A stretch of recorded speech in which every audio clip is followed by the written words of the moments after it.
Matthew chapter 23. Then Jesus said to the crowds and to his disciples, "The teachers of the law and the Pharisees sit in Moses' seat. So you must be careful to do everything they tell you, but do not do what they do. For they do not practice what they preach.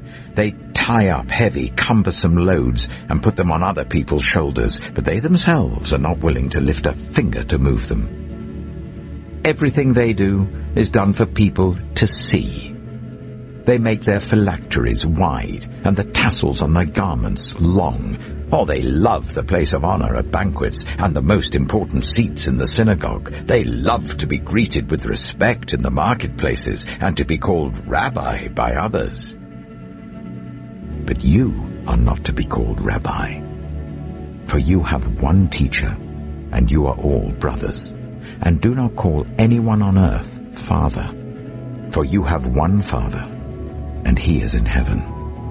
Nor are you to be called instructors, for you have one instructor, the Messiah. The greatest among you will be your servant, for those who exalt themselves will be humbled, and those who humble themselves will be exalted. Woe to you, teachers of the law and Pharisees, you hypocrites! You shut the door of the kingdom of heaven in people's faces. You yourselves do not enter, nor will you let those enter who are trying to. Woe to you, teachers of the law and Pharisees, you hypocrites! You travel over land and sea to win a single convert, and when you have succeeded, you make them twice as much a child of hell as you are. Woe to you, blind guides! You say, if anyone swears by the temple, it means nothing. But anyone who swears by the gold of the temple is bound by that oath. Oh, you blind fools!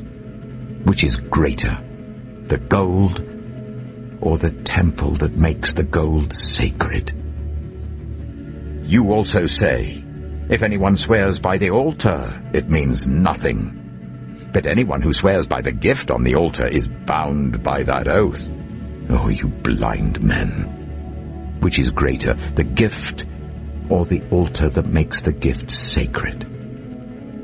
Therefore anyone who swears by the altar swears by it and by everything on it. And anyone who swears by the temple swears by it and by the one who dwells in it. And anyone who swears by heaven swears by God's throne and by the one who sits on it. Woe to you, teachers of the law and Pharisees, you hypocrites! You give 1/10 of your spices, mint, dill, and cumin, but you have neglected the more important matters of the law, justice, mercy, and faithfulness. You should have practiced the latter without neglecting the former. You blind guides! You strain out a gnat, but swallow a camel. Woe to you, teachers of the law and Pharisees, you hypocrites! You clean the outside of the cup and dish, but inside they are full of greed and self-indulgence. Blind Pharisee! First clean the inside of the cup and dish, and then the outside also will be clean. Woe to you, teachers of the law and Pharisees, you hypocrites!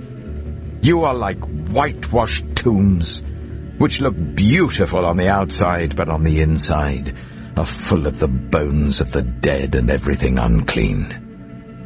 In the same way, on the outside you appear to people as righteous, but on the inside you are full of hypocrisy and wickedness. Woe to you, teachers of the law and Pharisees, you hypocrites! You build tombs for the prophets and decorate the graves of the righteous. And you say, if we had lived in the days of our ancestors, we would not have taken part with them in shedding the blood of the prophets. So you testify against yourselves that you are the descendants of those who murdered the prophets. Go ahead then, and complete what your ancestors started. You snakes. You brood of vipers. How will you escape being condemned to hell? Therefore I am sending you prophets and sages and teachers. Some of them you will kill and crucify. Others you will flog in your synagogues and pursue from town to town. And so upon you will come all the righteous blood that has been shed on earth, from the blood of righteous Abel to the blood of Zechariah the son of Berechiah, whom you murdered between the temple and the altar.